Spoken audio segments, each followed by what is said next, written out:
Ok, acho que o Kids Club já foi, se não foi, podem ir. E nós vamos desfrutar da palavra.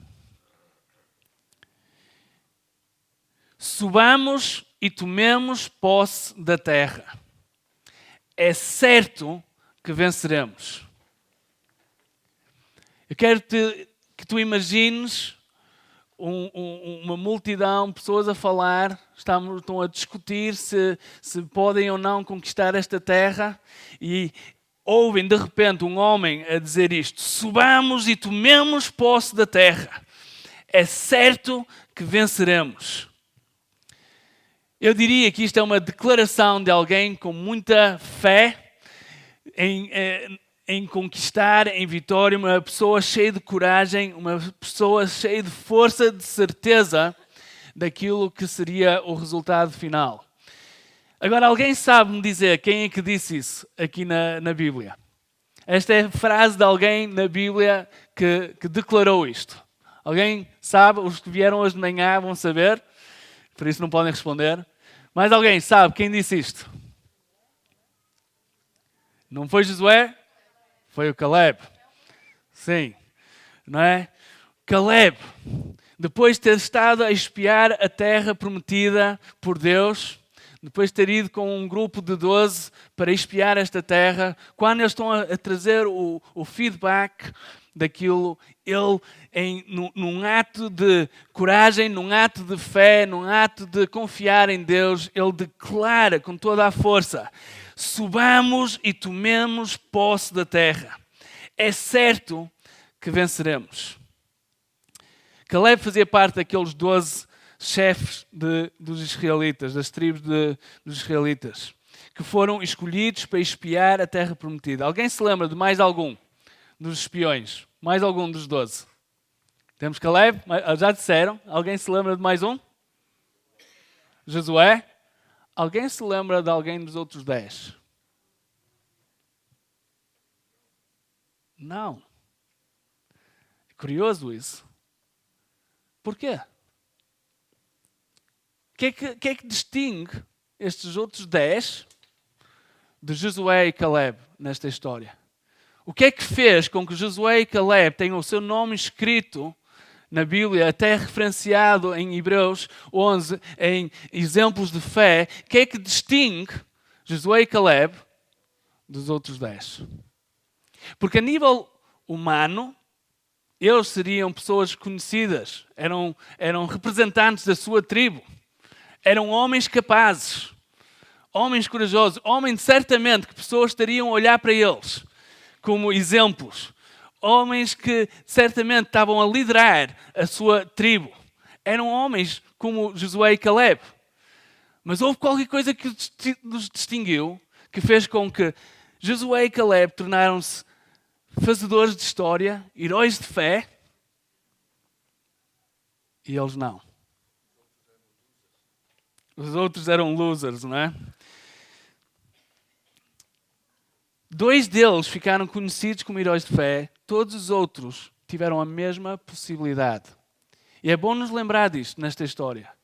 Todos aqueles 12 tiveram a possibilidade de ser heróis de fé, de serem conhecidos por serem homens de fé que tiveram coragem de conquistar a terra prometida da parte de Deus.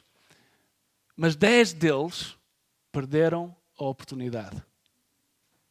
10 deles tinham tudo nas mãos e deitaram tudo a perder. Apenas 2 falamos deles hoje em dia.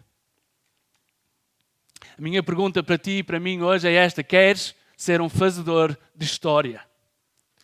Queres fazer história aqui nesta nação de Portugal como alguém que investiu a sua vida para levar o reino de Deus a crescer aqui nesta nação?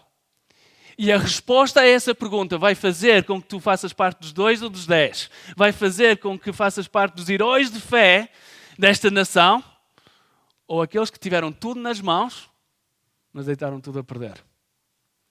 E hoje eu quero te desafiar, ao começar este ano, 2024, a fazer-te pensar, quer seja português, quer sejas brasileiro, quer sejas inglês ou outra nacionalidade qualquer, se estamos aqui em Portugal, e se Deus nos colocou aqui em Portugal, é para sermos fazedores de história nesta nação, para que Jesus Cristo seja conhecido, para que a terra prometida seja alcançada e que nós possamos ver o reino de Deus avançar aqui.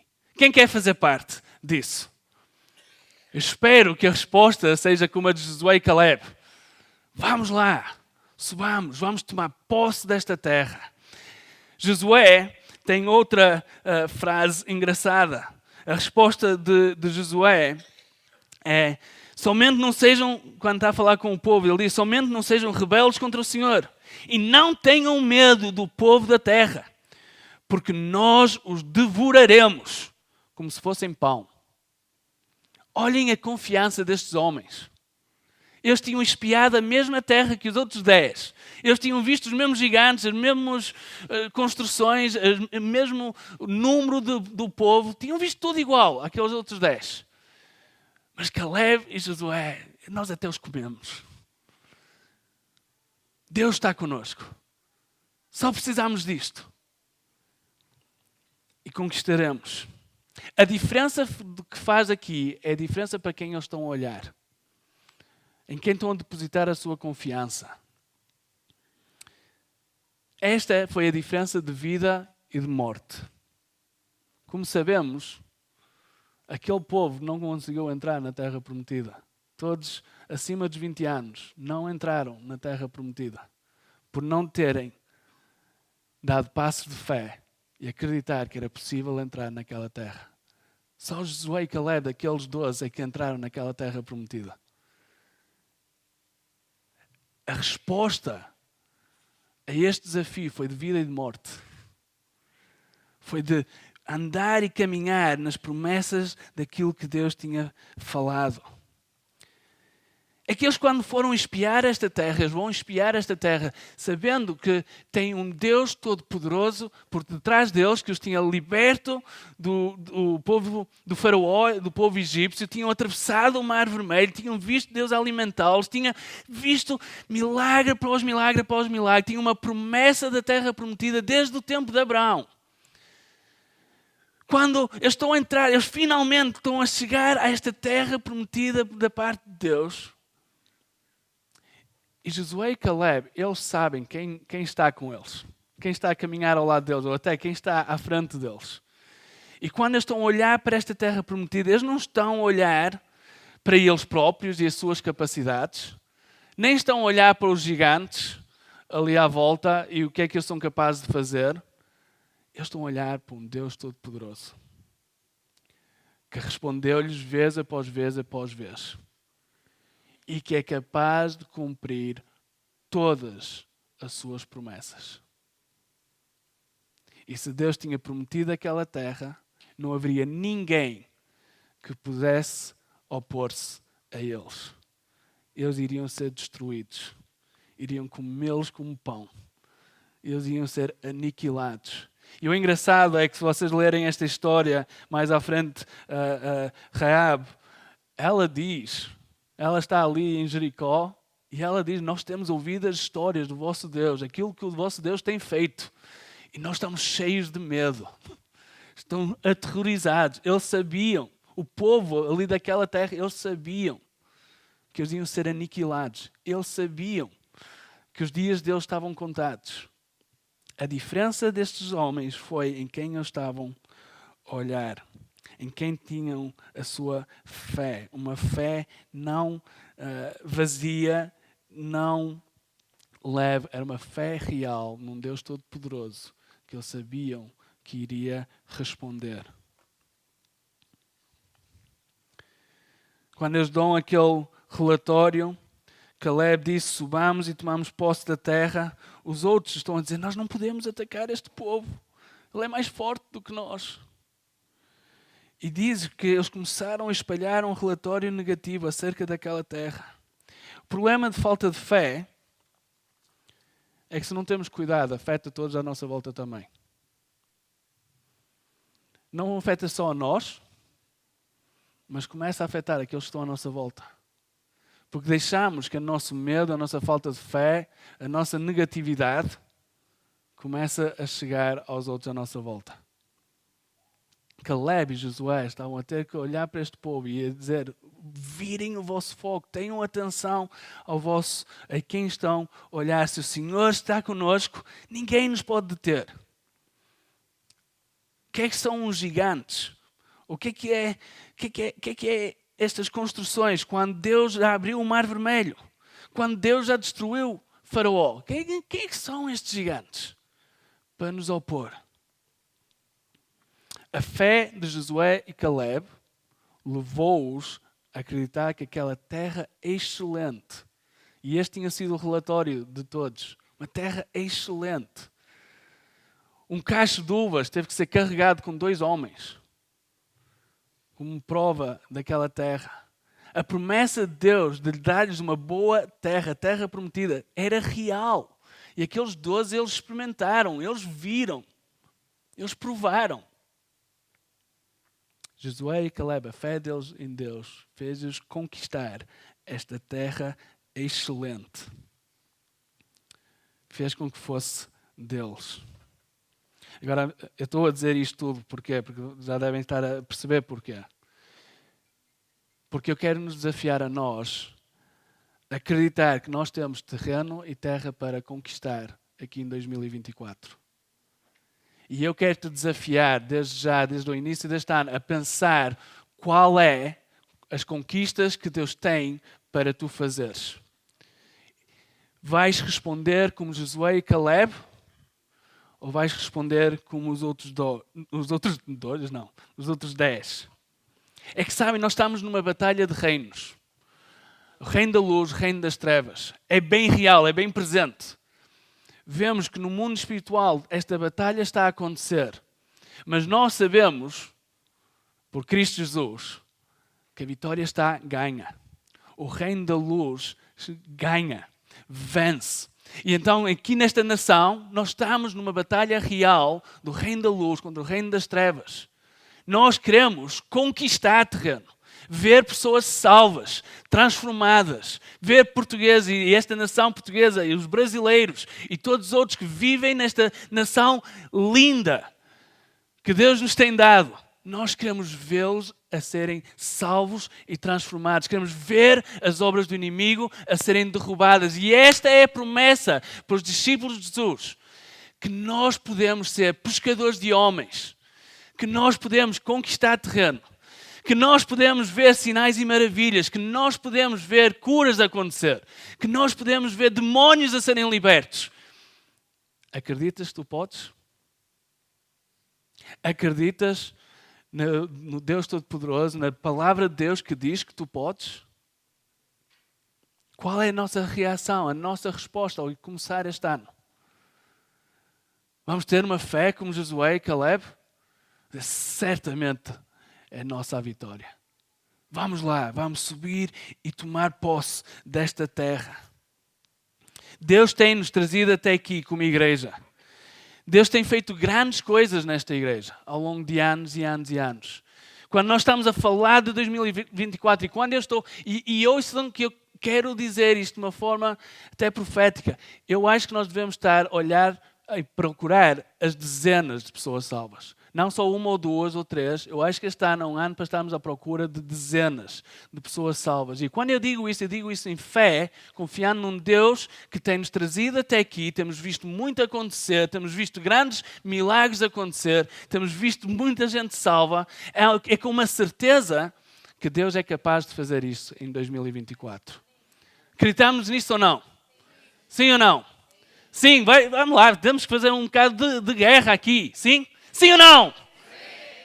Sim. Queremos conquistar terreno.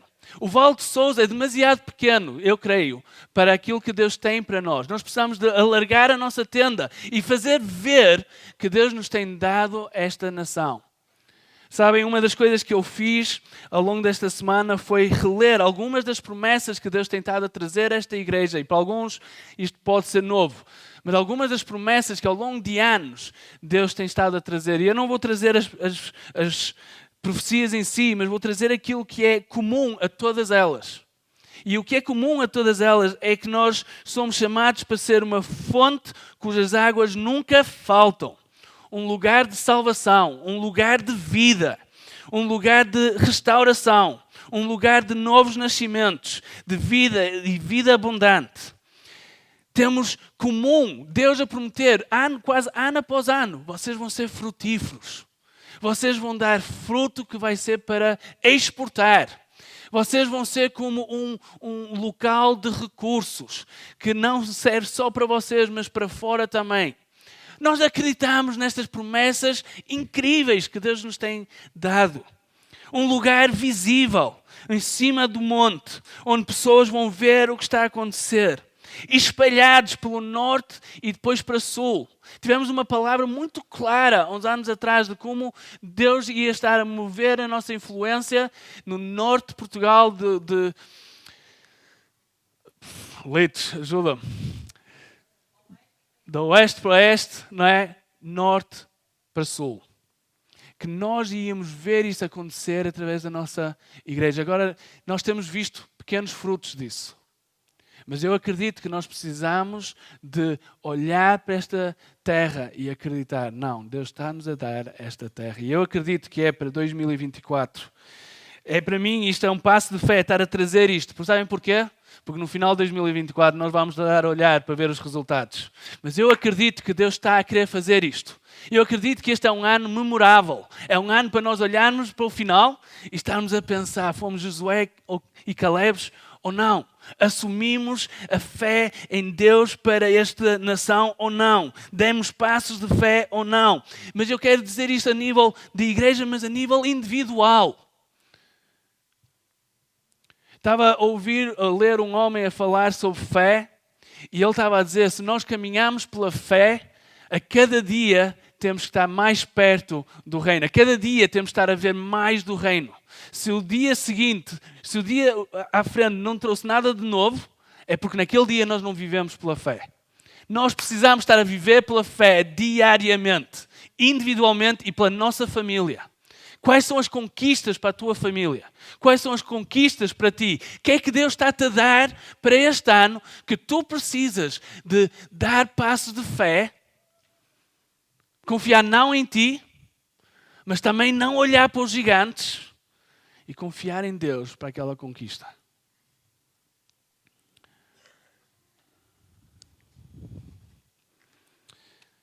Como é que vais fazer história no reino de Deus aqui em Portugal este ano? O que é que tu tens nas tuas mãos? Ontem eu fui incrivelmente desafiado. Mais uma vez, é sempre. Infelizmente é em funerais. Mas à medida que eu vou a alguns dos funerais aqui no norte de Portugal, de alguns dos heróis de fé desta nação, eu saio dali sempre maravilhado, estupefacto, humilde, a pensar, uau, quem sou eu comparado ao que estes homens têm vivido e têm feito nesta nação. Ontem fui celebrar nesse funeral a vida de um homem chamado Alberto Pinaleite. Foi um dos primeiros na igreja que o meu avô começou ali na Foz. Foi um dos seus primeiros discípulos enquanto viajavam pelo Porto e por Gaia, atravessando o rio no barco a remos para levar o Evangelho domingo sim, constantemente a levar o Evangelho para diferentes sítios. Muitas igrejas foram plantadas há coisa de 90 anos atrás, 80 anos atrás, pelo Porto e por Gaia, através destes homens, pioneiros, guerreiros, homens que... Que idade é que tens, Mariana? 15. Homens da idade da Mariana. Quando estamos a falar homens. Estamos a falar de pessoas da idade da Mariana que estavam a desbravar terreno no norte de Portugal, a levar o Evangelho por aqui fora. E muitas igrejas a serem plantadas. Este homem começou a trabalhar aos 11 anos, converteu-se aos 14 e aos 16 estava a caminhar com o meu avô de freguesia em freguesia, atravessando o mar. Tinha a sua responsabilidade de levar os hinários. Era a responsabilidade dele, era levar os hinos para poderem cantar de reunião em reunião. 16 anos. Ali, a querer levar o Evangelho, a querer que pessoas conhecessem a Jesus. Maravilhado com estes homens que enfrentaram. E para alguns dos brasileiros pode ser surpresa, isto foi há 100 anos atrás. Que o cristianismo de facto mexeu e começou a nascer aqui nesta nação. Estes homens enfrentaram a PIDE. Foram espancados, muitos deles. Alguns deles até levados para a prisão. Estes homens enfrentaram muitas dificuldades num tempo muito difícil nesta nação, com muita pobreza. Mas viveram intensamente nas promessas de Deus, sabendo que Deus era fiel e Deus, o reino dele era para avançar. Este homem decorou 9.000 versículos. 9.000 versículos. Quanto era o seu compromisso com a palavra? Faziam concursos no seu grupo para saber quem sabia mais versículos. O máximo que ele conseguiu, acho que foi 126 num só dia. Dizer 126 versículos seguidos num só dia de cor.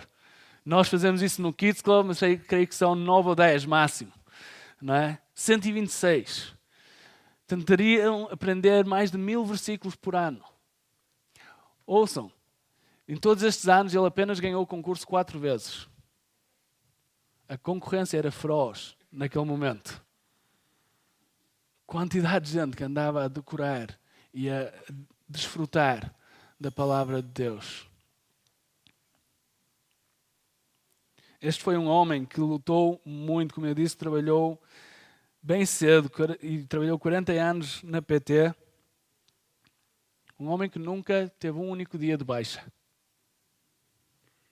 E ficava irritado com aqueles que tiravam dias de baixa por tudo e por nada. Um homem que quando descreveram em 3 palavras, constantemente. Compromisso com Deus, fidelidade a Deus, integridade. Estas foram as 3 palavras usadas para descrever este homem ontem.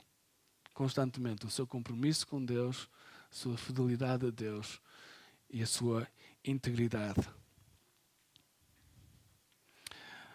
Ao pegar em tudo aquilo que eu tenho estado a trazer e a tentar terminar, eu quero nos desafiar em termos de compromisso. Fui muito desafiado ontem a ver o compromisso deste homem com a palavra de Deus, o compromisso deste homem para com Deus e tudo aquilo que ele pedia, o compromisso de Deus para com a igreja. Sabem quantas vezes o Paulo Pinaleito, o filho dele, se lembra deste homem ter faltado a um domingo? Em toda a sua vida, 80 e tal anos de crente. Eu lembro-me dele ter faltado 3 vezes. Tal era o seu compromisso com a igreja. Ele não trabalhava a tempo inteiro para a igreja, ele tinha um trabalho secular. Mas usou a sua vida para o avanço do reino. Era completamente comprometido. E eu quero te desafiar hoje. Estás comprometido? Ao descrever a tua vida, podemos descrevê-la como alguém que estava, antes de tudo mais, comprometido com Deus, fiel a Deus, íntegro. Estás comprometido com a sua palavra, desfrutando e deixando que a sua palavra fale ao teu coração, molde a tua vida. Josué, quando está para entrar naquela terra prometida, em Josué 1, Deus fala com ele. Já todos tinham morrido, Moisés tinha morrido, estava na hora de entrar na terra prometida. E Deus fala com ele e diz o seguinte: como prometi a Moisés, todo lugar onde puserem os pés, eu darei a vocês. Ninguém conseguirá resistir a você todos os dias da sua vida. Assim como estive com Moisés, estarei com você. Nunca o deixarei, nunca o abandonarei. Seja forte e corajoso, porque você conduzirá este povo para herdar a terra que prometi sob juramento aos seus antepassados. Somente seja forte e muito corajoso. Mas ouçam isto que Deus depois diz, porque nós gostamos muito destes versículos até aqui. Mas ouçam isto que ele diz: tenham cuidado de obedecer a toda a lei que o meu servo Moisés lhe ordenou. Não se desvie dela nem para a direita, nem para a esquerda, para que você seja bem-sucedido por onde quer que andar. Não deixe de falar as palavras deste livro da lei e de meditar nelas de dia e de noite, para que você cumpra fielmente tudo o que nele está escrito. Não fui eu que lhe ordenei? Seja forte e corajoso, não se apavore nem desanime, pois o Senhor, o seu Deus, estará com você por onde você andar. A vitória é certa. Ninguém iria fazer oposição. A única coisa que Deus pedia era que eles estivessem comprometidos com Ele. Comprometidos com a sua palavra. Comprometidos a colocar a sua fé nele. Comprometidos a obedecer até ao último detalhe. Nem um bocadinho para a direita, nem um bocadinho para a esquerda. Comprometidos com a sua palavra. Só assim é que vocês serão bem-sucedidos.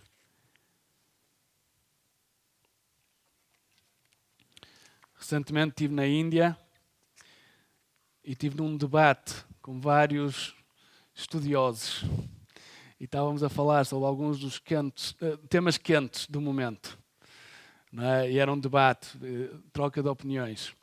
E o Terry Virgo, o líder de New Frontiers, a nossa família de igrejas, que vai estar até connosco em junho, na nossa conferência juntos, é um homem muito, muito, muito sábio. E um homem da palavra.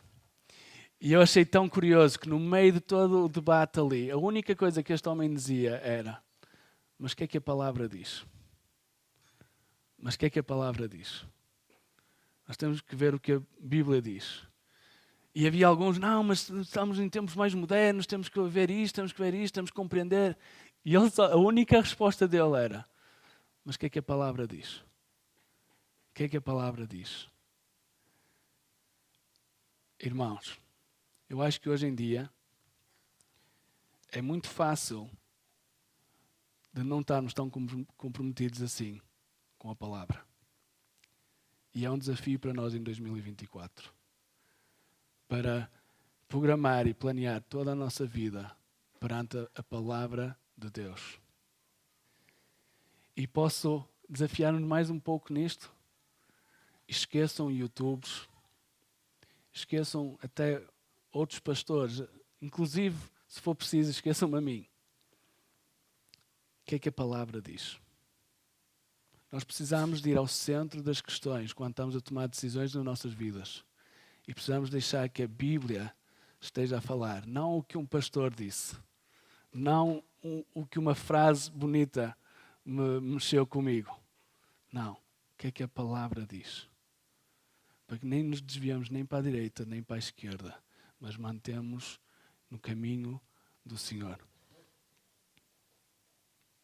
Estamos comprometidos com a palavra, comprometidos com Deus, porque ao estarmos assim, vamos estar comprometidos com a nossa família, vamos estar comprometidos com a Igreja de Cristo. Vai haver muitas decisões que não vão ser tão difíceis de tomar quanto isso. Se a tua predisposição é seres obediente à palavra. Vai ser tão mais fácil podermos conquistar terreno em 2024 se estamos a guiar a nossa vida pela palavra. A deixar que o Deus Todo-Poderoso fale através da sua palavra enquanto estamos a conquistar terreno. É que quando nós lemos a palavra de Deus, fé aumenta. Porquê? Porque conhecemos o nosso Deus. Precisamos de passar muito tempo na palavra. Nós temos ali no final, ao saírem daqui, temos ali os primeiros 2 meses de um plano de leitura. Agora, eu sei que existem muitos planos de leitura e podem usar qualquer plano de leitura, mas o objetivo é ajudar-nos a todos nós a estarmos comprometidos com a palavra. E se gostavas de levar uma das folhas, é uma ajuda para caminhar diariamente na palavra e a ler a palavra e deixar que a palavra fale. Então leva, ok? E mais um desafio em relação a isso: lê a palavra na palavra, num livro. Esquece telemóveis, ou computadores, ou tablets. O Rigo estava-nos a contar como teve que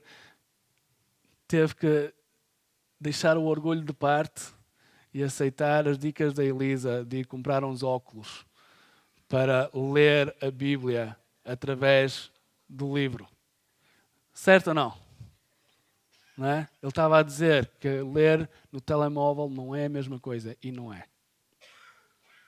É uma boa ajuda, mas não é a mesma coisa. Quero-te desafiar. A principal razão dessas, sabem qual é que é para mim? Não tens outras distrações. Quando tens um telemóvel, tu tens muitas distrações.